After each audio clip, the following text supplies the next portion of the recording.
alentar la incorporación de todas las potencialidades políticas del país para que las diversas fuerzas, por minoritarias que sean, que nacionaliza los bancos privados del país.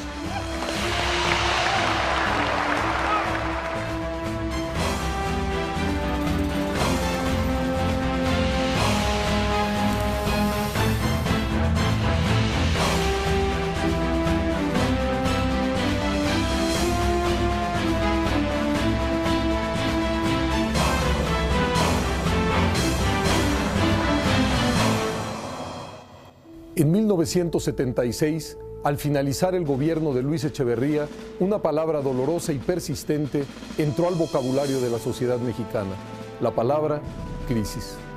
El gobierno estaba obligado a enfrentar una crisis en el terreno de la economía y otra crisis de carácter político.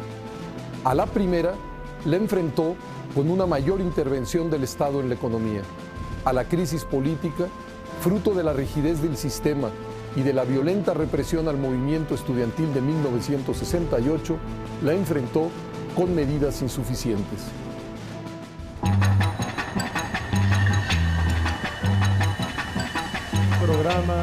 Durante el gobierno de Echeverría, el crecimiento económico cayó de 7.6% en 1973 a 1.9% en 1976. Por primera vez en 20 años, el peso se devaluó. De 12.50 pesos por dólar pasó a 23. El nuevo tipo de cambio debe ser determinado en condiciones de libre convertibilidad, atendiendo fundamentalmente a las fuerzas económicas reales del mercado. En la política era patente el fracaso de la estrategia del gobierno de Echeverría para cicatrizar la herida que había dejado la matanza de Tlatelolco.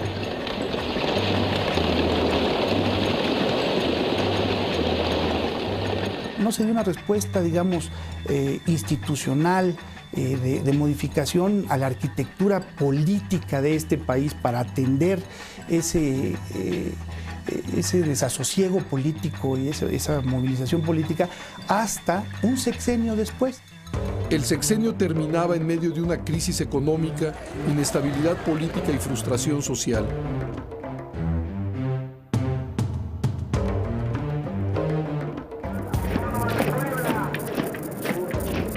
Ello se conjugaba con una polarización política que se manifestaba en múltiples conflictos en el país.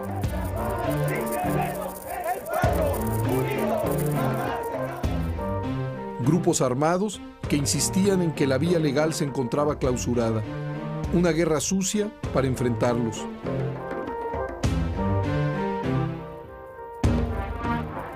Irritación ciudadana que se expresaba en el surgimiento de nuevas agrupaciones políticas y gremiales. Enfrentamiento entre el gobierno y los empresarios. Si el sistema no se abría, todas estas fuerzas iban a encontrar caminos no deseados, pues para llegar al poder. Esta discusión, el punto de acuerdo. Sí, protesto. El marco institucional era incapaz de dar cabida a la pluralidad del país. Dispensado, señor presidente. ¿Quisiera usted hacerse cargo de todo esto? Me dice así con el índice, referíamos a los símbolos nacionales, a los símbolos del poder de la República.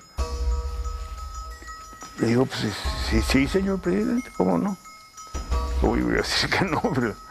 Entonces me dice, bueno, pues entonces,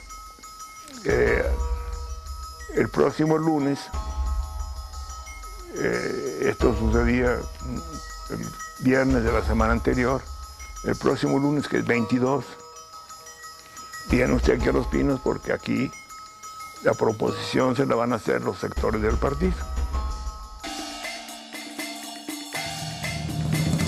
¿Protesta usted cumplir la declaración de principios, el programa de acción, los estatutos del partido y en caso de que el voto popular lo favorezca en los comicios constitucionales? Sí, protesto.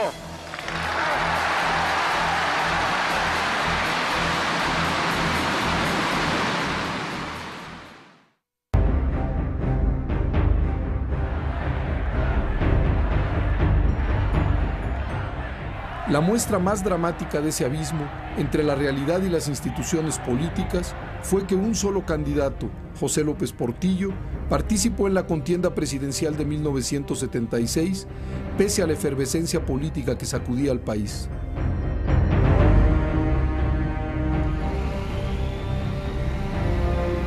En México, el candidato López Portillo realizaba solitariamente su campaña sin contrincantes. Con que hubiera votado mi mamá por su hijito, Pepito, hubiera yo salido. El principal partido de oposición, el PAN, no presentó candidato.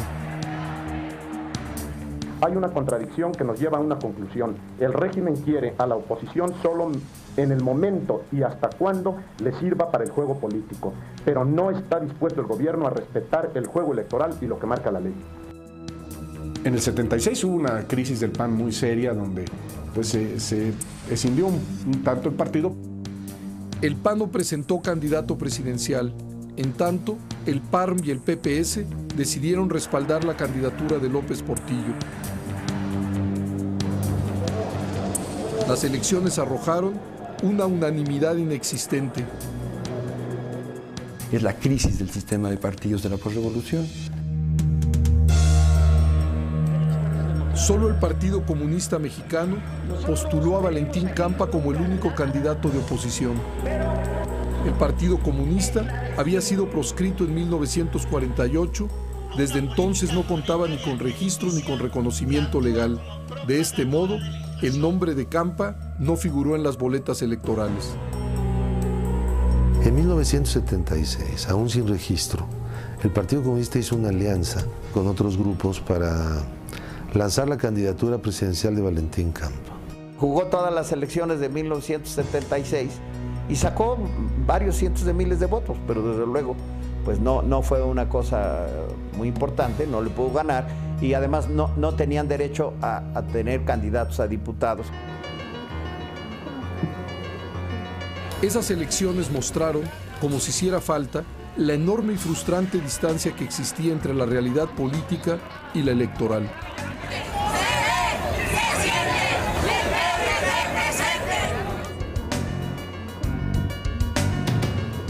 Las elecciones eran rituales poco atractivos porque ganadores y perdedores estaban predeterminados.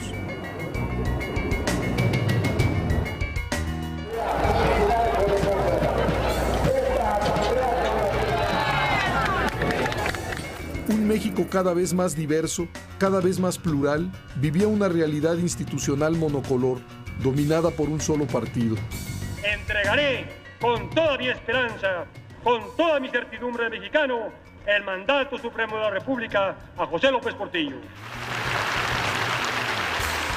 La legitimidad del gobierno estaba en juego. Y desempeñar leal y patrióticamente el cargo de presidente de la República que el pueblo me ha conferido. José López Portillo llegó a la presidencia con poco más de 16,5 millones de votos, el 100% de los sufragios válidos legales.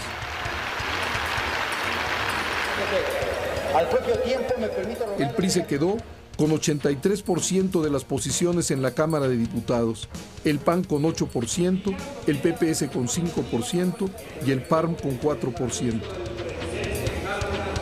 Pues esto da idea de un atraso político enorme, ¿no? Esto no podía tener una continuidad. Hoy, ante el pueblo de México, el mensaje de López Portillo al tomar posesión fue conciliador. Hagamos una tregua inteligente para recuperar serenidad y no perder el rumbo. Tregua que no sea renuncia a la claudicación, sino oportunidad de reencuentro y reconciliación. La respuesta entonces parecía estar en las leyes electorales. La exclusión artificial de diversas corrientes políticas reclamaba, en primer lugar, modificar esas leyes. El gobierno de López Portillo así lo entendió.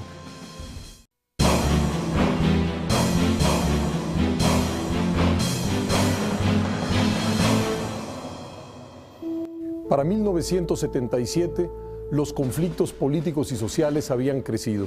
En las universidades, en el campo, en los sindicatos, en las colonias populares, se multiplicaban las voces y los conflictos. Y mientras, y de manera paradójica, del mundo electoral emergía un México de unanimidades.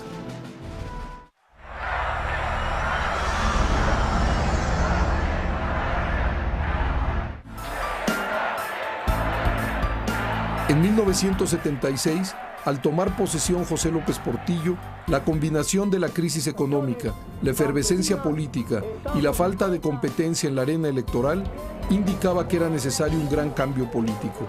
Porque ya el sistema priista estaba en decadencia, ya empezaba a mostrar sus fisuras, de ahí la inteligencia con la que Reyes Heroles propuso leyes de apertura que permitieran pues, un mayor pluralismo democrático en México. Vio la realidad Reyes Heroles, era un hombre sumamente inteligente, un hombre de Estado, que no es lo mismo que un político, y por eso yo creo que fue él quien llevó a cabo esta reforma política jurídica. Ya no podía esperar una reforma a las instituciones y los órganos del Estado para que las fuerzas políticas y sociales encontraran lugar y representación en él.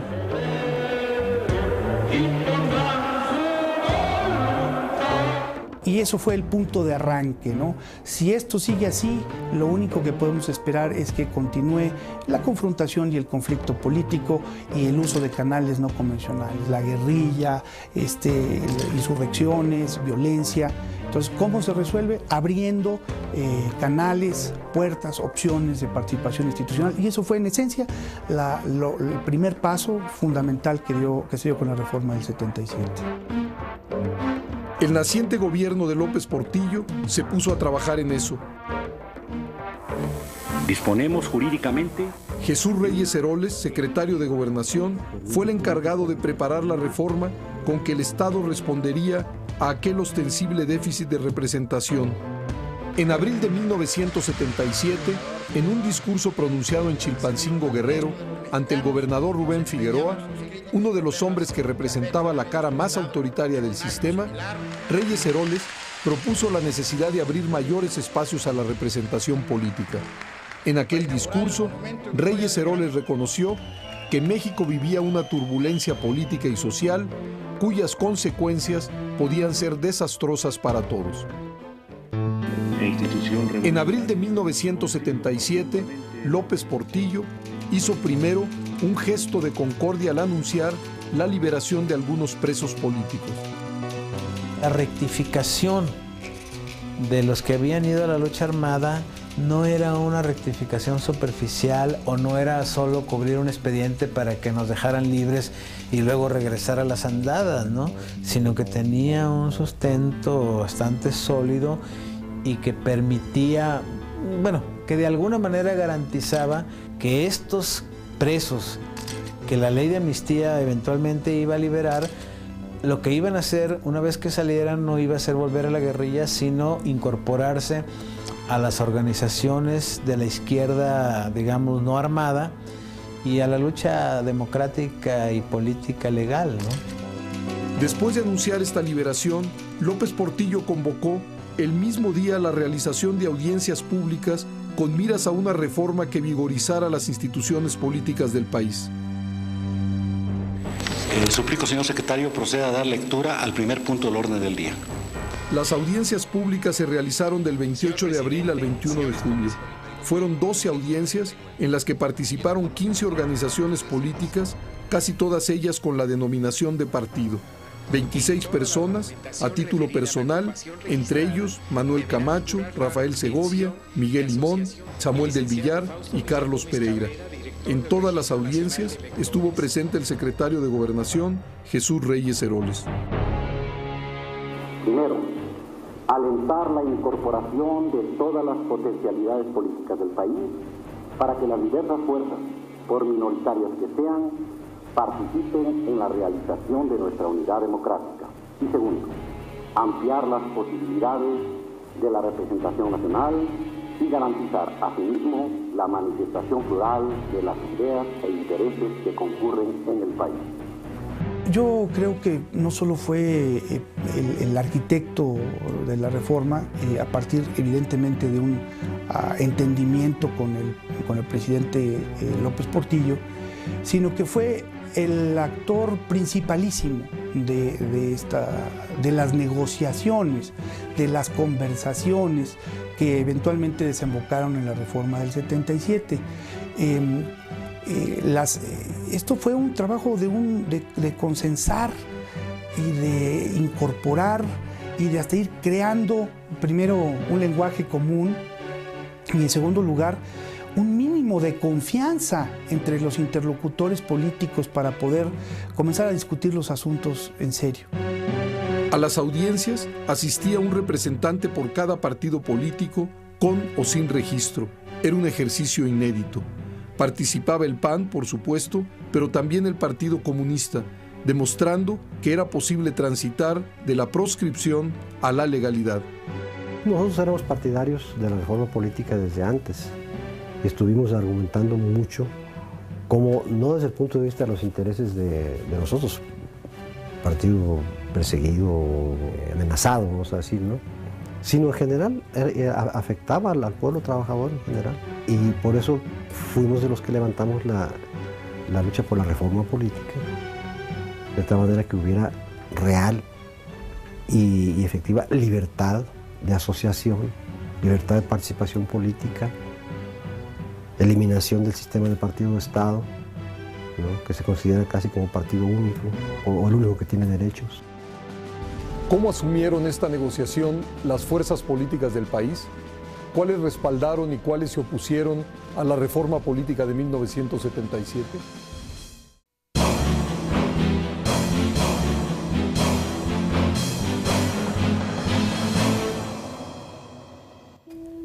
Quienes diseñaron la reforma política de 1977 reconocieron que el mundo de las instituciones mexicanas expresaba una falsa unanimidad, producto de leyes electorales restrictivas que vedaban el paso a la oposición. Era necesario entonces modificar las leyes electorales federales y locales para que la pluralidad política que ya cruzaba el país pudiera expresarse y recrearse.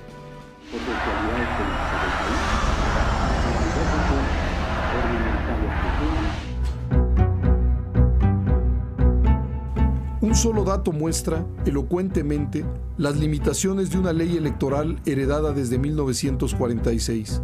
En 5 elecciones federales sucesivas, 1964, 67, 70, 73 y 76, no se registró a un solo partido político nuevo. En 1963, el Partido Comunista y otros grupos de izquierda que venían del Movimiento de Liberación Nacional intentaron crear un frente electoral, un partido electoral, y trataron de cubrir el requisito de ley. Probablemente lo cubrieron, pero el gobierno, que era el que tomaba las decisiones sobre los registros electorales, decidió negar al Frente Electoral del Pueblo el registro. Para transitar a la democracia era necesario empezar a desmantelar las barreras artificiales que el régimen le había puesto a la pluralidad. El PRD considera su registro un derecho, no una El debate de los partidos políticos en las audiencias públicas hacia la reforma política de 1977 resultó ser más visible, más importante y más rico en ideas que el que tenía lugar en la Cámara de Diputados. Por la misma razón, la mayoría de los actores políticos asumieron una actitud constructiva en las negociaciones de la reforma política de 1977, pero por supuesto, también había serias preocupaciones. Una de ellas era que la reforma fuese solo una manera de prolongar la forma autoritaria de gobierno. La discusión era si no era una trampa participar en elecciones. Y fue una discusión muy profunda la que se vivió en el Partido Comunista, impulsada, entre otros, por Arnoldo Martínez Verdugo, que era el secretario general. Y él planteaba que era necesario que el Partido Comunista se incorporara a los procesos electorales. Otra preocupación era que en las audiencias no se habían recogido ni desarrollado fórmulas para evitar el fraude electoral y que el control básico de la organización de los comicios seguía en manos del gobierno. En ese sentido, Una de las posiciones más firmes en la negociación de la reforma política de 1977 era la del PAN. El PAN pugnaba por el respeto al voto y percibía que la reforma no representaba un avance en ese sentido. Ciertamente los sectores conservadores del PAN vieron con recelo la llegada de la izquierda a la palestra electoral, con cierto temor. Entre quienes antes habían optado por la lucha armada, también hubo dos posiciones encontradas frente a la reforma política. Unos aceptaron la amnistía para participar en política desde la legalidad. Otros, en cambio, no renunciaban a las armas por considerar que solo se trataba de una manera de prolongar la forma autoritaria de gobierno. Por primera vez el gobierno ofrecía una salida. Entonces los que decían, es falsa esa salida, es una trampa, aún diciéndolo, muchos de ellos abandonaron la lucha armada, la mayoría. Y tímidamente se fueron incorporando a las organizaciones sociales y políticas que finalmente aprovecharon la reforma, ¿no? Para su militancia y para todo, ¿no? Y solo hubo dos grupos que como tales grupos no aceptaron ni la reforma ni la amnistía. Uno era las FLN, antecedente del EZLN, y el otro era el PROCUP, antecedente del EPR, ¿no? Otra posición contraria a la reforma política de 1977 era la del Partido Mexicano de los Trabajadores, encabezado por Heberto Castillo. En el PMT se pensaba que la reforma los excluía. Se hacen una reforma a la medida del Partido Mexicano de los Trabajadores, pero no para que entre, sino para que no entre. Pero incluso dentro del PRI y del gobierno también había oposición a la reforma política de 1977. Reyes Heroles debió convencer o vencer a organizaciones priistas del calibre de la CTM, así como a líderes de la influencia de, por ejemplo, Fidel Velázquez o Joaquín Gamboa Pascoe. Se ha desarrollado y ha crecido. Teníamos pues el apoyo de los diputados. El líder de la Cámara de Diputados era el licenciado Rodolfo González Guevara, la aversión hasta el Senado. Yo estuve presente en varias discusiones entre Reyes Heroles y Joaquín Gamboa, ¿no? Cuando don Jesús anuncia la primera, el presidente del partido Sansores, y Sansores se indigna, publica una serie de cosas contra Reyes Heroles, amenaza con hacer del PRI un partido obrero, que es una de las tonterías más grandes que he oído en mi vida. Entonces, todo esto, evidentemente, son una serie de pasos sucesivos de la necesidad de abrirse hacia nuevos grupos, hacia nuevas clases, etc. En su primer informe de gobierno, López Portillo resumió su posición respecto a los resultados de las audiencias públicas encaminadas a la reforma política. El presidente anunció que se haría una revisión general de las leyes electorales del país, que el objetivo consistía en resolver los problemas de las minorías y que para legitimar la lucha de contrarios era preciso instituirla. A las mayorías les solicito que reconozcan los derechos políticos de las minorías. Próximamente enviaré al Honorable Congreso de la Unión una iniciativa de reformas constitucionales y de ser estas aprobadas por el Constituyente Permanente de la Nación, remitiré una iniciativa de nueva ley sobre organizaciones políticas y procesos electorales. El 6 de diciembre de 1977, poco más de un año después de que López Portillo había tomado posesión, el Congreso aprobó una reforma constitucional. La reforma modificaba 17 artículos de la Constitución y abría la puerta a una nueva legislación para agrupaciones políticas y procesos electorales. Y en efecto, unos días más tarde, el Congreso aprobó la Ley Federal de Organizaciones Políticas y Procesos Electorales, la LOPE. ¿Cuáles fueron los principales puntos de la reforma política de 1977 y cuáles sus consecuencias inmediatas en la vida del país?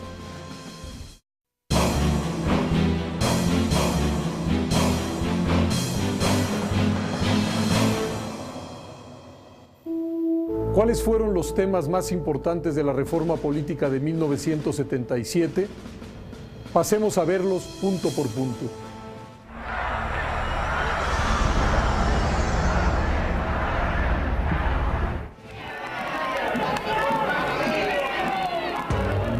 Por primera vez, la Constitución de la República otorgó a los partidos políticos el carácter de instituciones de interés público y nacional.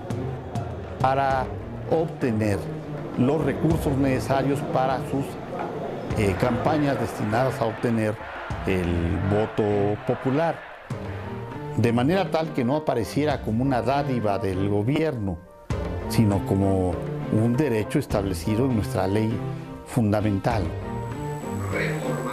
La reforma política de 1977 también fijó nuevas reglas para formar un partido político y participar en las elecciones. Se establecía una figura legal nueva para acceder a la arena electoral, el registro condicionado. El registro condicionado daba la oportunidad de presentarse a elecciones federales a partidos que hasta entonces se mantenían marginados. Con este registro, un partido nuevo podía presentarse a las elecciones federales y tener un lugar en la boleta electoral. Para mantener su registro, el partido nuevo debía obtener al menos 1.5% de la votación total en la elección federal. En segundo término, la reforma de 1977 modificó el sistema de elección de la Cámara de Diputados y amplió el número de sus integrantes. Además de los diputados electos por cada distrito electoral, se agregaron 100 diputaciones de representación proporcional. Los partidos accederían a estas diputaciones conforme al porcentaje de su votación, siempre y cuando obtuvieran un mínimo de 1.5% de la votación total. Un tercer punto importante en la reforma del 77 fue que se reconoció el derecho de los partidos políticos nacionales a participar en elecciones locales sin otro requisito que el de contar con el registro nacional.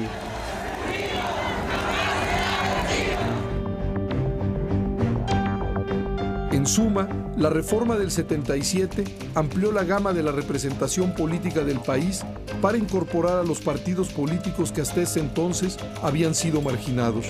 La reforma sentó las bases de un sistema de partidos y dio vitalidad a la competencia electoral. La inserción en la competencia por las diputaciones de representación proporcional representó la oportunidad de salir de la lucha clandestina, de salir de las acciones en términos de la organización de sindicatos y de centrales obreras a la lucha ciudadana, a la lucha democrática. La reforma política puede marcar un nuevo sentido a nuestra revolución, respetando sus esencias y sus principios originales. La reforma político-electoral de 1946 había centralizado, controlado y restringido la vida partidaria. En cambio, la reforma de 1977 abrió y enriqueció el sistema de partidos, los dotó con derechos políticos y transformó la Cámara de Diputados. Mi amigo y colega Arnaldo Córdoba dijo entonces que se trataba de una revolución política, ¿no? Y muchos no le hicieron caso, los que criticaban lo limitado de la oferta reyes-heroliana y de López Portillo, y si era limitada, sin duda, pero tuvo toda la razón. Se abrió una revolución política pacífica, por fortuna, por las vías institucionales, que nos trajo a un cambio tan profundo como el que estamos viviendo, sin grandes convulsiones, ¿no?, que pusieran en peligro el orden, ¿no?, público en México. Justo es decir, que la iniciativa de esa transformación correspondió al gobierno y a su partido, el PRI. ¡Libertad política! ¡Libertad política! ¡Libertad política! ¡Libertad política! Esta reforma fue la respuesta a una necesidad política, fue la respuesta a conflictos que iban en aumento y a una realidad que ya era insoslayable. El gobierno pudo definir y modular el contenido de las reformas, pero no sus consecuencias, ni siquiera las más inmediatas. Se logró esa reforma en la que participó desde luego el Partido Comunista y logramos un registro, pero no es lo mejor decir que benefició a la izquierda. cambió el sistema político del país. Abrió los caminos a una oposición real. De cara a las elecciones federales de 1979, 3 partidos obtuvieron su registro condicionado. El Comité Central del Partido Comunista Mexicano. El Partido Comunista Mexicano, que había sido fundado desde 1919 por líderes de trabajadores e intelectuales. En que solicitamos nuestro registro como Partido Socialista de los Trabajadores. El Partido Socialista de los Trabajadores, fundado en 1975. Venimos a solicitar el registro. Y el Partido Demócrata Mexicano, fundado en 1972 por grupos católicos que habían simpatizado con los movimientos cristero y sinarquista. Por la ley de organizaciones políticas y procesos electorales.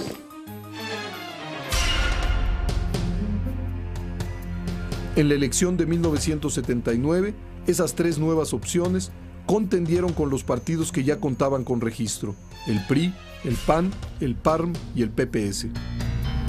Con los escasos medios de que fuimos... Los 3 partidos recién ingresados a la arena electoral obtuvieron más del 1.5% de la votación, suficiente para mantener su registro.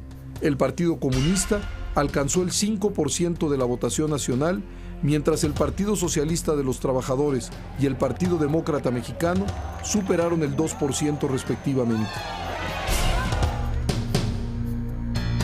En el trabajo de la Cámara de Diputados. Como resultado de la incorporación de diputados de los nuevos partidos, la Cámara se animó. Ahora los debates representaban mejor la verdadera pluralidad política del país. De ser un circuito absolutamente dominado por el PRI, la Cámara de Diputados se convirtió en escenario de controversia, lucha, denuncia y negociación. La pluralidad de ideas, posiciones y propuestas empezó a ser parte del paisaje de la nación. La reforma político-electoral animada, con mucha visión, porque Jesús Reyes Heroles es como la piedra fundadora de la democracia mexicana, como la fecha de nacimiento de la democracia, ¿no? Creo que el 77 fue el reconocimiento de que la uniformidad y la unanimidad en México terminaban. Aunque se redujo la presencia del PRI, este conservó la mayoría con 70% de las curules, es decir, 296 diputados. El PAN conquistó la mayor bancada de su historia con 46 legisladores. El Partido Comunista logró 18 asientos en la Cámara. El PARM alcanzó 12 curules y el PPS 11. El Partido Demócrata Mexicano y el Partido Socialista de los Trabajadores obtuvieron 10 diputados cada uno. Por primera vez en la historia moderna de México, en la Cámara de Diputados estaban representados 7 grupos parlamentarios de partidos con registro nacional. Ello imprimió mayor dinamismo no solo al ámbito legislativo, sino a la vida política del país.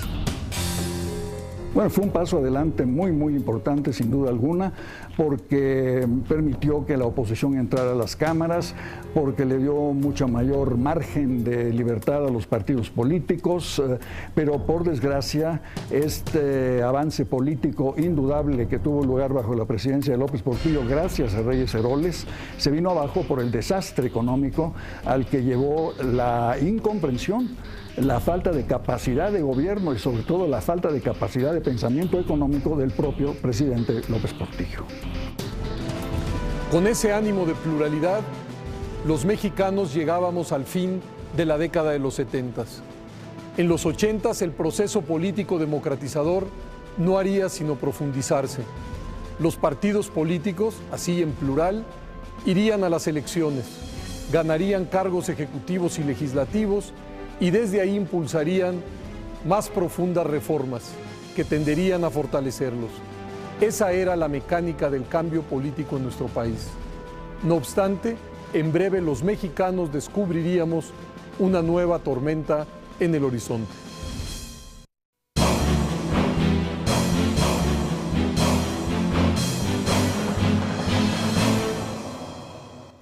México empezó la década de los 80s en un ambiente de pluralidad política y con vaticinios de bonanza económica.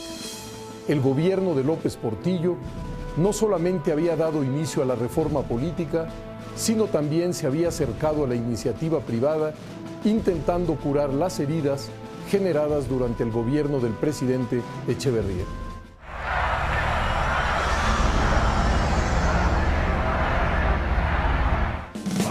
A los empresarios y a los que tienen, les pido su capacidad para organizar y crear empleos, para generar prosperidad compartida, para darle función social a la riqueza y para tener derecho de pedirles a todos que trabajen, tanto a los ricos como a los pobres.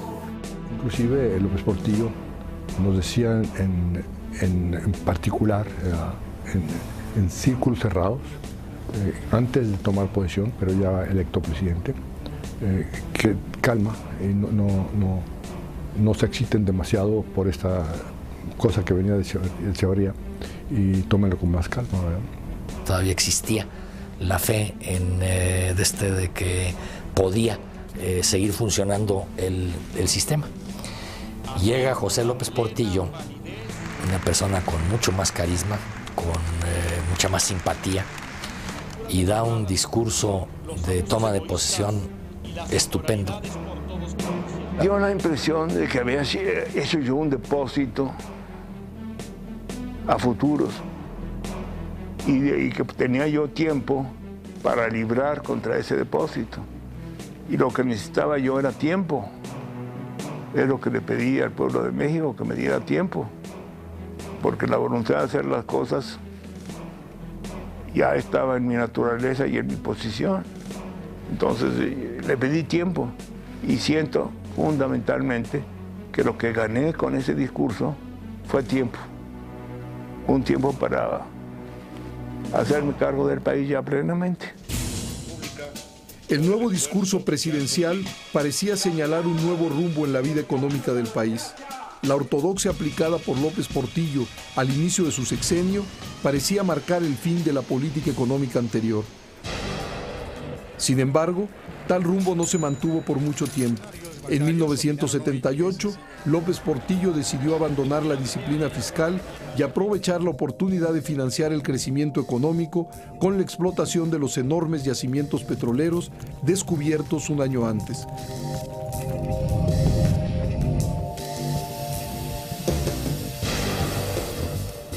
Además de comprobar que las reservas petroleras de México eran muy grandes, el gobierno se sintió alentado por los precios internacionales que se habían disparado a raíz del conflicto en el Medio Oriente. Tenemos ya resueltas nuestras necesidades de hidrocarburos de este siglo y ya exploramos y encontramos reservas que servirán para ser utilizadas por las generaciones de la próxima centuria. Importante es que los mexicanos estemos a la altura de lo que es México. Que nos preparemos a administrar la abundancia. Y administrar la abundancia es tomar conciencia de la responsabilidad. Grave, definitivo fracaso sería para México el que, contando oportunamente con el petróleo, no acertáramos a resolver nuestros problemas económicos y, lo que es más grave, los sociales. En 1980, el precio del petróleo llegó a un máximo histórico. El barril de crudo mexicano se vendía en más de $30 y algunos vaticinaban precios mayores. Hubo un espejismo, el espejismo del petróleo. La idea era que en la medida en que México tenía grandes yacimientos de petróleo, si había las inversiones necesarias para extraer el petróleo, como el petróleo iba a seguir subiendo de precio de manera inevitable, se iba a multiplicar muchas veces el valor, íbamos a ser un país inmensamente rico. Al mismo tiempo que el gobierno creaba a toda prisa una infraestructura social y otorgaba subsidios indiscriminadamente, ampliaba el ámbito de la burocracia. Parecía que el gobierno tenía dinero para todo.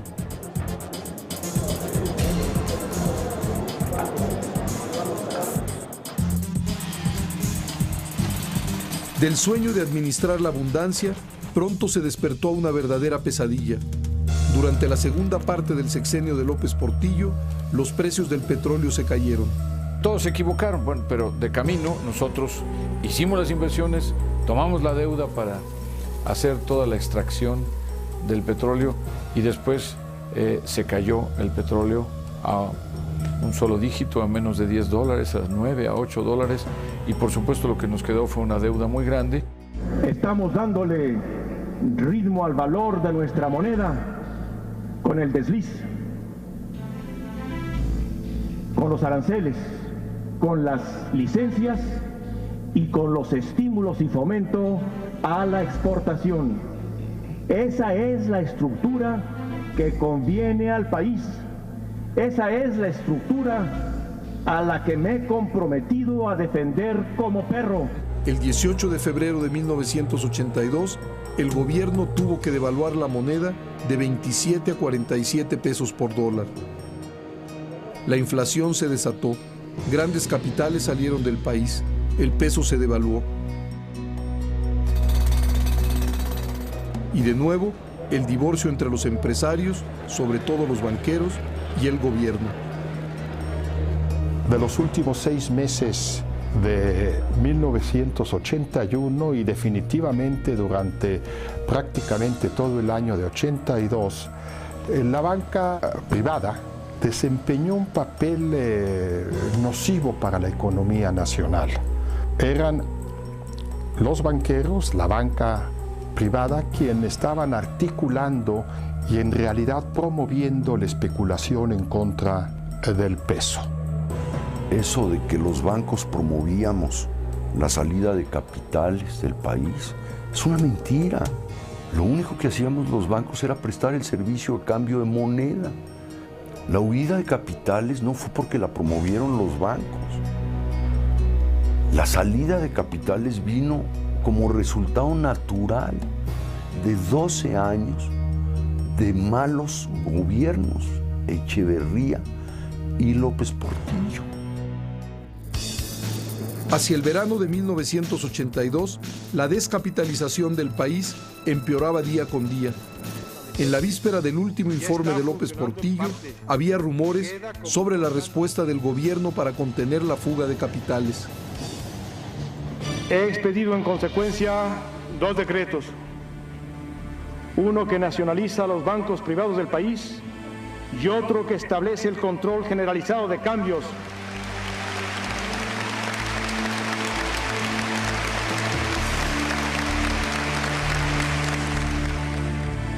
Es ahora o nunca. Ya nos saquearon. México no se ha acabado. No nos volverán a saquear. Era tal la salida de dinero que yo no podía quedarme cruzado de brazos. Yo tenía que luchar.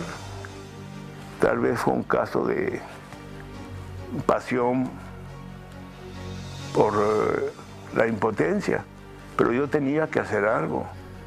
Tenía que experimentar las 2 medidas que la legislación revolucionaria me permitía: nacionalizar la banca y establecer un control de cambios.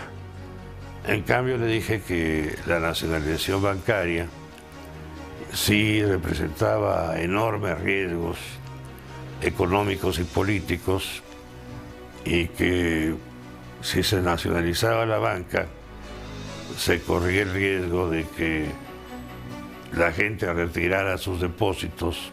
Él me dijo entonces que lo iba a pensar, que él todavía tenía sus dudas y que antes de tomar las medidas me ofrecía consultármelas.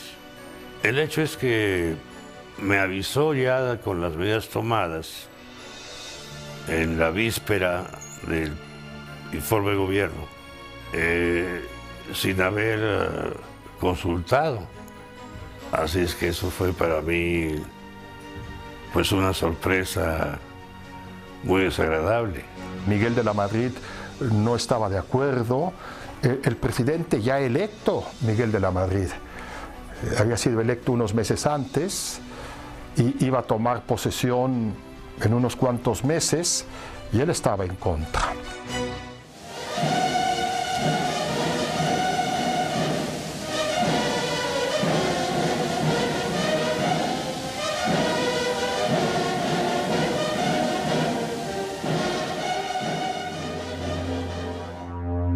Los banqueros comunicaron al presidente que no se opondrían físicamente a la expropiación de los bancos, pero que pelearían en los tribunales.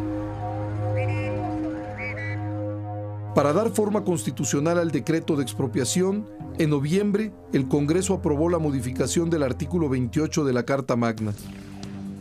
Sin embargo, la tormenta económica no cedía. Al final de ese año, la inflación llegaba a casi el 100% y el tipo de cambio controlado a 96 pesos por dólar. Mientras tanto, el tipo de cambio libre alcanzaba los 150 pesos por dólar.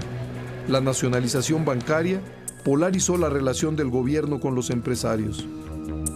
La nacionalización de la banca, a mi modo de ver, fue un error. Fue un error porque los banqueros difícilmente podían estar propiciando la fuga de capitales, ya que afectarían a su propio negocio para trasladarlo a bancos del exterior. Los empresarios reaccionaron a la nacionalización de la banca y a la crisis económica, movilizándose políticamente. El sector empresarial condenó la medida de expropiación e inició un movimiento de protesta muy agresivo que se llamó México en la Libertad. En varias ciudades cerraron el comercio en protesta. Y les pedí que suspendieran las manifestaciones masivas, pues para no acabar de echar a perder el clima y para permitirme llegar a la presidencia sin una crisis que hubiera podido ser de proporciones gigantescas. Para los empresarios, la crisis económica y la nacionalización ya no eran atribuibles a una sola persona, se lo atribuían al régimen, y más precisamente a un presidencialismo sin límites, discrecional, sin contrapesos. El movimiento opositor que se fraguaba entre los empresarios se vinculó al PAN. Es la bandera de Acción Nacional. A partir de ese momento, pues la luna de miel que había iniciado a principios del gobierno terminó y pues el gobierno del presidente López Portillo, en mi opinión, concluyó tan peleado como los empresarios o más que del presidente Echeverría. Miguel de la Madrid tomaría posesión de su encargo el 1 de diciembre de aquel 1982. Su gobierno tendría que enfrentar una economía maltrecha, pero al poco tiempo también la iniciativa de un partido Acción Nacional fortalecido que se alimentaba del descontento de los empresarios y las capas medias. Pero de todo ello hablaremos en el próximo programa de esta serie.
porque ganadores y perdedores estaban predeterminados.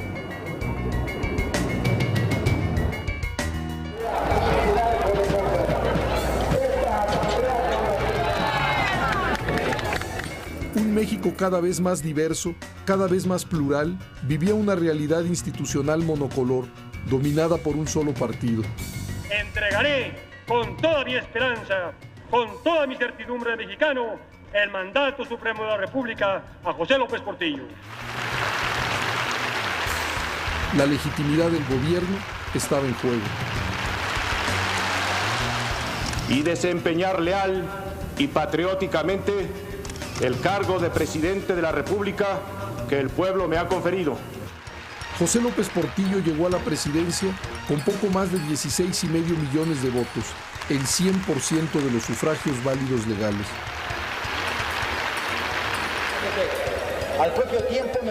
El PRI se quedó con 83% de las posiciones en la Cámara de Diputados, el PAN con 8%, el PPS con 5% y el PARM con 4%. Pues esto da idea de un atraso político enorme, ¿no? Esto no podía tener una continuidad. Hoy, ante el pueblo de México, el mensaje de López Portillo al tomar posesión fue conciliador. Hagamos una tregua inteligente para recuperar serenidad y no perder el rumbo. Tregua que no sea renuncia a claudicación, sino oportunidad de reencuentro y reconciliación.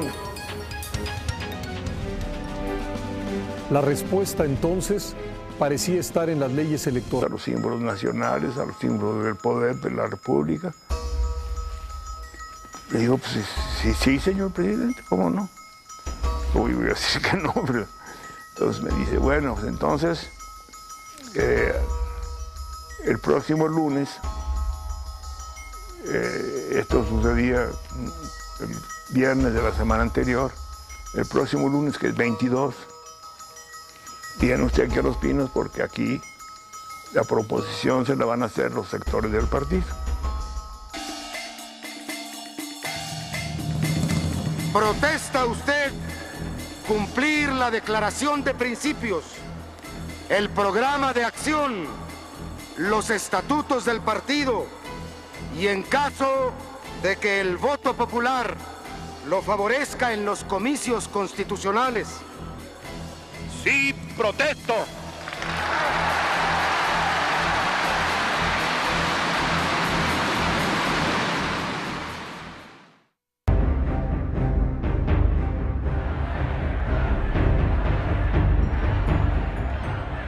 La muestra más dramática de ese abismo entre la realidad y las instituciones políticas fue que un solo candidato, José López Portillo, participó en la contienda presidencial de 1976, pese a la efervescencia política que sacudía al país.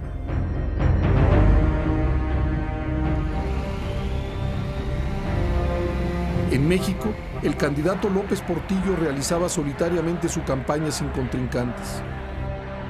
Con que hubiera votado mi mamá por su hijito, Pepito, hubiera yo salido. El principal partido de oposición, el PAN, no presentó candidato.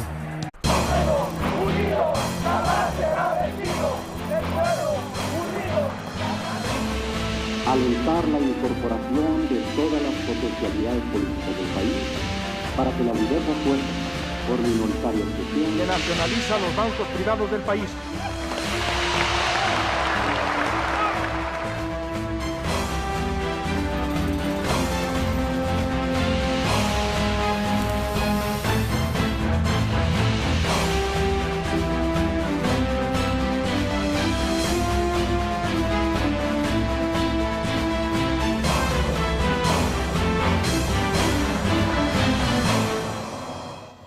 En 1976, al finalizar el gobierno de Luis Echeverría, una palabra dolorosa y persistente entró al vocabulario de la sociedad mexicana, la palabra crisis. El gobierno estaba obligado a enfrentar una crisis en el terreno de la economía y otra crisis de carácter político. A la primera la enfrentó con una mayor intervención del Estado en la economía. A la crisis política, fruto de la rigidez del sistema y de la violenta represión al movimiento estudiantil de 1968, la enfrentó con medidas insuficientes.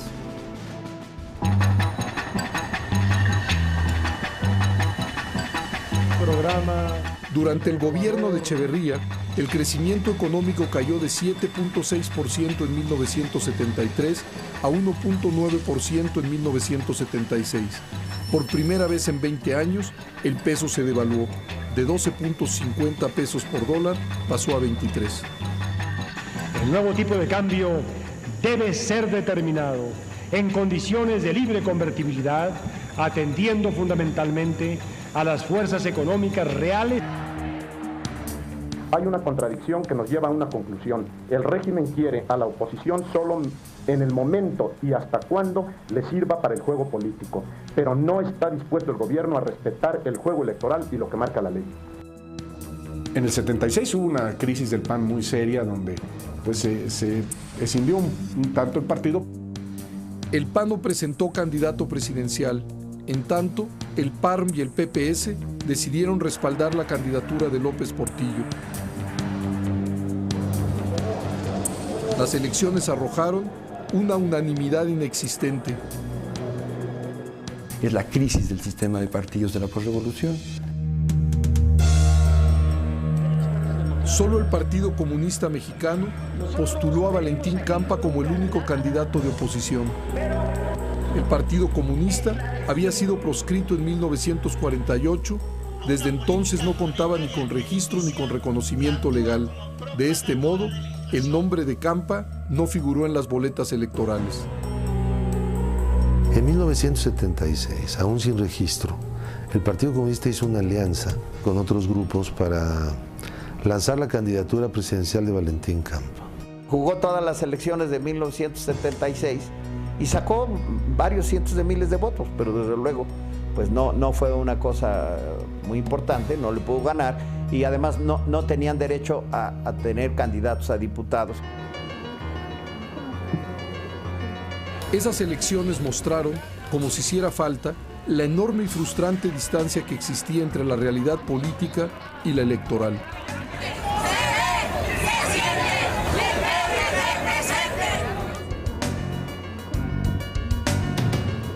Las elecciones eran rituales poco atractivos del mercado.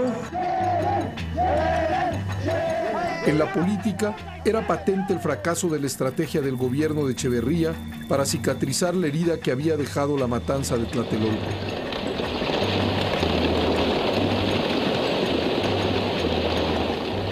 No se dio una respuesta, digamos, institucional, de modificación a la arquitectura política de este país para atender ese desasosiego político y esa movilización política hasta un sexenio después. El sexenio terminaba en medio de una crisis económica, inestabilidad política y frustración social.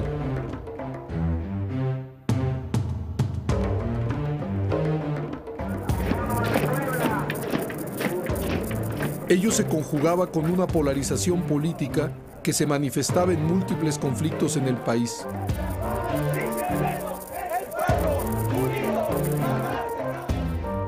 Grupos armados que insistían en que la vía legal se encontraba clausurada. Una guerra sucia para enfrentarlos.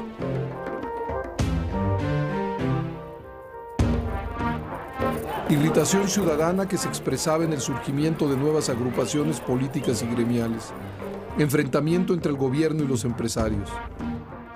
Si el sistema no se abría, todas estas fuerzas iban a encontrar caminos no deseados, pues para llegar al poder.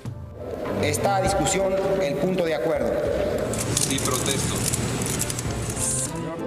El marco institucional era incapaz de dar cabida a la pluralidad del país. Dispensado, señor presidente. ¿Quisiera usted hacerse cargo de todo esto? Me dice así con el índice, refería a un